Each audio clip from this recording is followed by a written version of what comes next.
Assalamualaikum warahmatullahi wabarakatuh. Alhamdulillahirrahmanirrahim. Wassalatu wassalamu ala asrofil anbiya wal mursalin wa ala alihi washabihi ajmain, amma ba'du. Yang terhormat Bapak Robi Rendra Tribuana, SHMH, selaku dosen pengampu mata kuliah usul fikih. Perkenalkan, nama saya Fana Melani dari kelas PAI 3F Fakultas Tarbiyah IAIN Syekh Abdul Rabah Sidik, Bangka Belitung.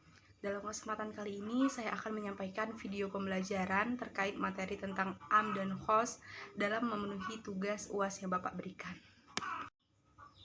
Yang pertama, saya akan menyampaikan materi terkait perbedaan antara am dan khos.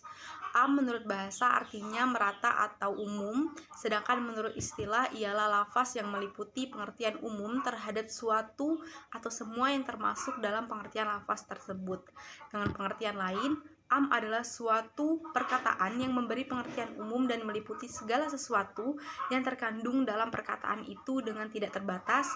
Misalnya, al-insan yang berarti manusia, perkataan ini mempunyai pengertian umum, jadi semua manusia termasuk dalam tujuan perkataan ini. Sekali mengucapkan lafaz al-insan berarti meliputi semua jenis manusia secara menyeluruh. Sedangkan lafaz khos ialah lafaz yang dilalahnya berlaku bagi seseorang yang namanya disebutkan saja, seperti misalnya Muhammad, atau seseorang yang disebutkan jenisnya, umpamanya seseorang laki-laki, atau beberapa orang tertentu seperti 3 orang, 10 orang, 100 orang, dan sekelompok orang. Jadi lafaz khos ini tidak mencakup semua, namun hanya berlaku untuk sebagian tertentu.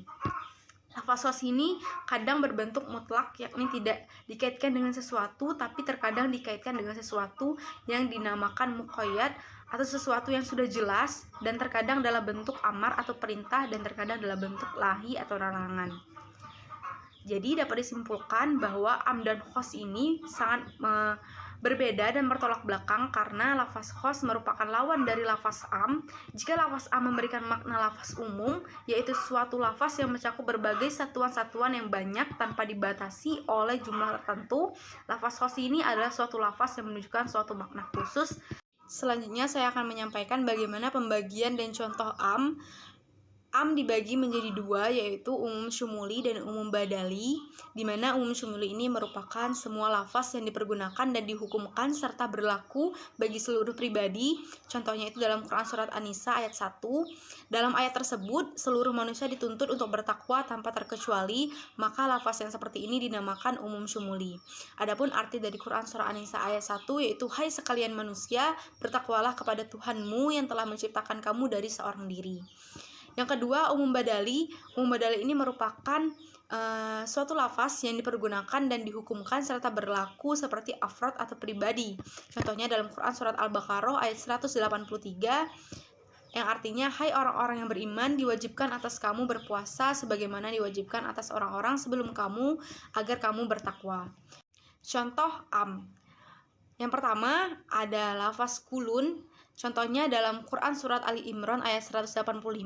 Yang kedua surat Jami'un. Contohnya dalam Quran Surat Al-Baqarah ayat 29. Yang ketiga Ma'syar.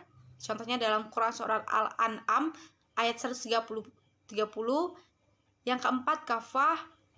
Contohnya, dan kami tidak mengutusmu melainkan kepada manusia semuanya.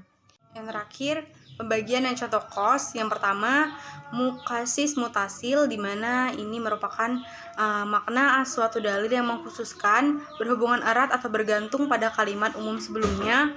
Adapun beberapa macam mukasis mutasil ini, yang pertama pengecualian. Contohnya dalam firman Allah Subhanahu wa taala dalam surat Al-Asyr ayat 2-3. Yang kedua syarat.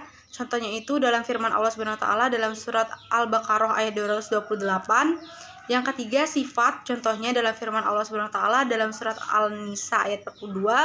Yang keempat kesudahan, contohnya dalam Quran Surat Al-Baqarah ayat 222. Dan yang terakhir sebagai ganti keseluruhan, contohnya dalam firman Allah Subhanahu wa taala dalam surat Al-Imran ayat 97. Nah, yang kedua mukosis munfasil, yang merupakan dalil umum atau makna dalil yang sama dengan dalil atau makna dalil yang mengkhususkannya, masing-masing berdiri sendiri, yakni tidak berkumpul tetapi berpisah. Contohnya itu, yang pertama kitab ditaksis dengan kitab, contohnya dalam Quran Surat Al-Baqarah ayat 228 yang ditaksis oleh Quran Surat At-Talaq ayat 4. Yang kedua, kitab ditaksis dengan sunnah. Contohnya dalam surah An-Nisa ayat 11 yang ditaksis dengan hadis riwayat Bukhari. Yang ketiga, sunnah ditaksis dengan kitab. Contohnya dalam hadis riwayat Bukhari dan Muslim yang mentaksis Quran surat At-Taubah ayat 16. Yang keempat, sunnah ditaksis dengan sunnah. Dan yang kelima, mentaksis dengan kias.